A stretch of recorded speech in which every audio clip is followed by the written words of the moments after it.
ইন্নাল হামদুলিল্লাহ ওয়াসসালাতু ওয়াসসালামু আলা রাসূলিল্লাহ আম্মা বাদ। আমার প্রিয় মুসলিম ভাই ও বোন, স্মরণকালের ভয়াবহ বন্যার কবলে দেশের লাখ লাখ মানুষ পানিবন্দী হয়ে আছে। ফেনী, কুমিল্লা, নোয়াখালী, লক্ষ্মীপুর, মৌলভীবাজার, হবিগঞ্জ, বিবাড়িয়া, চট্টগ্রাম ও খাগড়াছড়ি সহ প্রায় ৯টি জেলা পানিতে ডুবে আছে।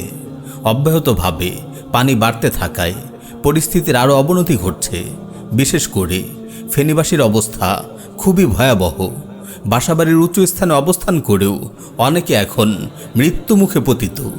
উদ্ধার ও সাহায্যের জন্য তারা আর্তনাদ করছে।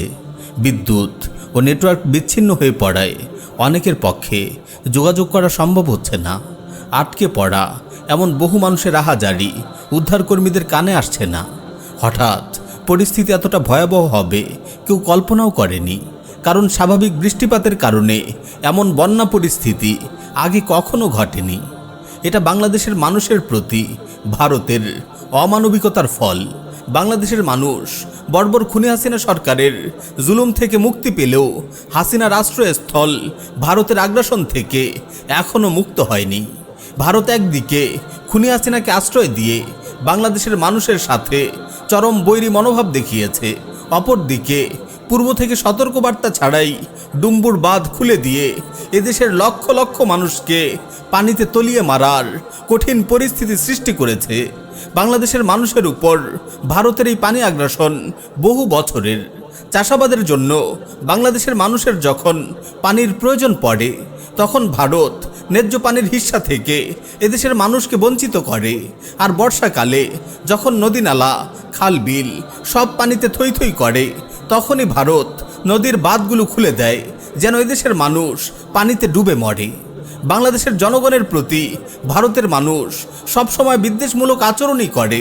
বাংলাদেশের মানুষ যখন বন্যা দুর্গতদের উদ্ধার কাজে চেষ্টা চালিয়ে যাচ্ছে, বর্বর ভারতীয় মিডিয়া তখন বাংলাদেশের এই কঠিন পরিস্থিতি নিয়ে উপহাস করছে। তারা বোঝাতে চাচ্ছে তাদের দাদাগিরি মেনে অনুগত না হলে পরিণতি এমনই হবে।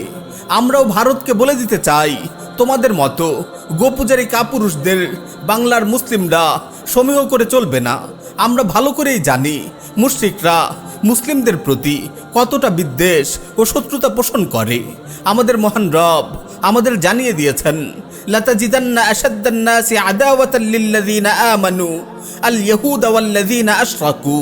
আপনি সব মানুষের চাইতে মুসলিমদের অধিক শত্রু ইহুদি ও মুশরিকদের পাবেন। হ্যাঁ, আমার প্রিয় মুসলিম ভাই ও বোন, ভারতের মুশরিকরা ইসরায়েলের ইহুদিদের মতোই মুসলিম উম্মার জন্য হুমকি এবং মারাত্মক বিস্ফোরা। সুতরাং ভারতের প্রতি নতজানু আচরণ নয়, এদের আগ্রাসনকে ধুলোয় মিশিয়ে দিতে হবে। বাংলাদেশের উপর তাদের দাদাগিরি আর চলতে দেয়া যাবে না। ভারতের সাথীকৃত সব চুক্তি বাতিল করতে হবে, তাদের যাবতীয় পণ্য বয়কট করতে হবে, ইতি টানতে হবে ভারতের ইচ্ছে মতো বাঁধ খোলা বন্ধের দাম্ভিকতার। ভারত সরকার ও মুশরিকদের প্রতি কোনো প্রীতি ভক্তি নয়। এখন থেকে কথা হবে সোচ্চার কণ্ঠে, হাসিনার পতন হয়েছে, মোদিরও পতন হবে। শুধু সেভেন সিস্টার নয়, পুরো ভারত হবে মুসলিমদের। সেই লক্ষ্যেই গাজওয়াতুল হিন্দের অগ্রগামী সৈনিকরা প্রস্তুত হচ্ছে বিইজনিল্লাহ। পরিশেষে আমি আমার মুসলিম ভাইদের প্রতি আহ্বান করছি, আপনারা বন্যা দুর্গত মানুষদের সাহায্যে এগিয়ে আসুন। পাড়া মহল্লায় স্বেচ্ছাসেবক টিম গঠন করে দুর্দশাগ্রস্ত মানুষদের খোঁজ খবর নিন। পানিবন্দী মানুষদের উদ্ধার করে নিরাপদ আশ্রয় কেন্দ্রে নিয়ে আসুন। অসুস্থদের জন্য সুচিকিৎসার ব্যবস্থা করুন। শিশু ও বৃদ্ধ মানুষদের প্রতি বিশেষভাবে লক্ষ্য রাখুন।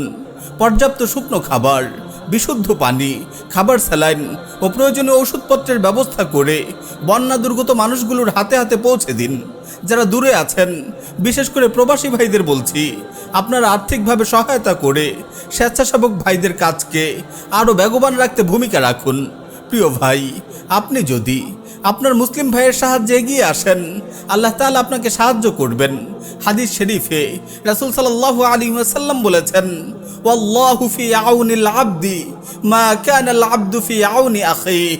বান্দা যতক্ষণ তার ভাইয়ের সহযোগিতায় আত্মনিয়োগ করে, আল্লাহ ততক্ষণ তার সহযোগিতা করতে থাকেন। সর্বোপরি সবাই আল্লাহ সুবহানাহু ওয়া তাআলার নিকট দোয়া জারি রাখুন। আল্লাহ যেন এই কঠিন পরিস্থিতি থেকে বন্যা দুর্গত মানুষদের হেফাজত করেন। আমিন ইয়া রাব্বাল আলামিন।